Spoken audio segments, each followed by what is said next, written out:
Hi guys, all right, so day 29, it is, what time is it? Past midnight, and I really lagged on getting my workout in, so just finished up my cardio and I had to multitask and get my reading done too while I was on the treadmill. So I'll share this chapter with you guys and then go to bed hopefully.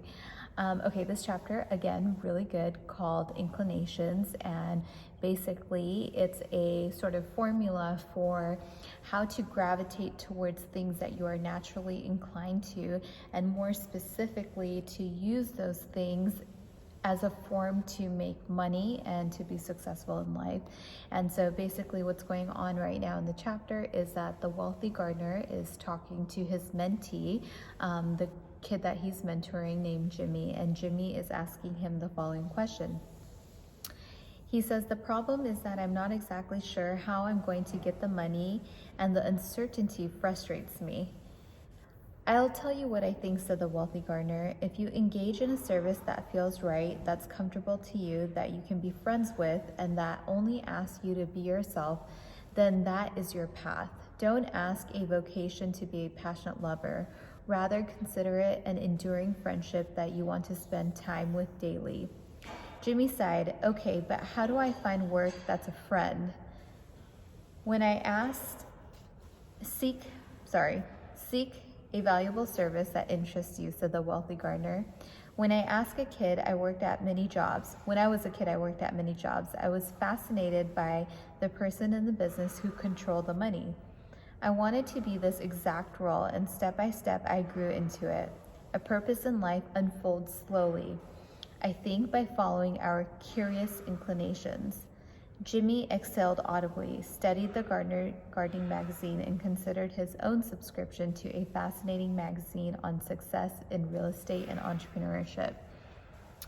And then he defines an inclination as, "It's a natural tendency, a pull to regularly do something. It is an interest, penchant, preference, tendency, proclivity, propensity, curiosity, fascination, or natural urge to act. It is an individual calling, an attraction that compels a curious leaning."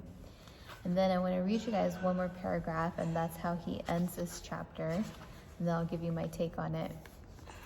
So this is where he talks about like exactly how do you do it. And it's funny because I see this a lot with my younger siblings as well.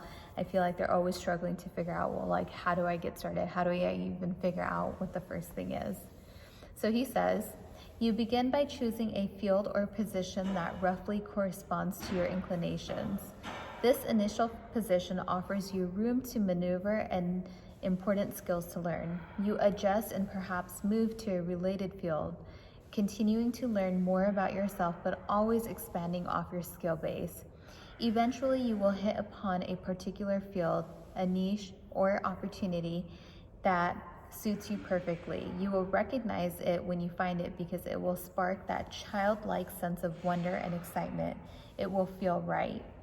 The right pursuit is a friendship. It is satisfying to do things that interest us, but maybe more importantly, we will be more apt to give our fullest efforts to suitable work.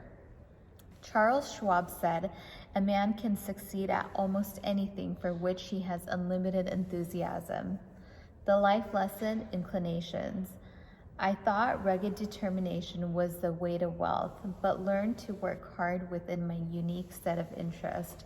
So super interesting, and that's definitely something that I discovered myself with doing Turo as well.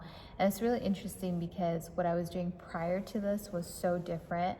I ran an online-based company. Everything was virtual. We did e-commerce management. I had an 80-person team in the Philippines. All my clients were international, and it was, there was no meeting face-to-face or really dealing with customers in the way that I do it now at Turo. And when I was doing that business, I always felt like it was never quite right, and it never felt right. Like, it was great, and I figured out how to make money with it and stuff, but I didn't enjoy it. I didn't wake up every day excited to do that type of work. And through that business is how I found out about Turo, from a client who was visiting in town and rented a car. And when I started doing Turo, I just noticed that I took to it really quickly and easily. I enjoyed dealing with people, even the problems that occur. I kind of find them thrilling in a way. You know, it's always kind of interesting to see how things are going to pan out and how you kind of deal with crazy renters and car wrecks and things of that nature. Like, it doesn't really bother me. And I mean, even down to the small things like cleaning cars. Like, yes, I wash my own cars and I really thoroughly enjoy it. It soothes my soul when I have a car that is perfectly clean. So I do enjoy all these different elements to the business, and it's a very natural inclination for me. And of course, it's not going to be my end all be all in life, but it's definitely a step in the right direction for me for where I think I'm naturally inclined towards. And so I'm excited to see the evolution of my positioning from Turo to whatever it is that I do next. So I think that's definitely a super important point to think about, is to always do things that you're naturally inclined to, that you're in sync with, and, you know, try a bunch of different stuff until you find what kind of sparks that for you, and then take that as a sort of roadmap for the direction that you should be heading in.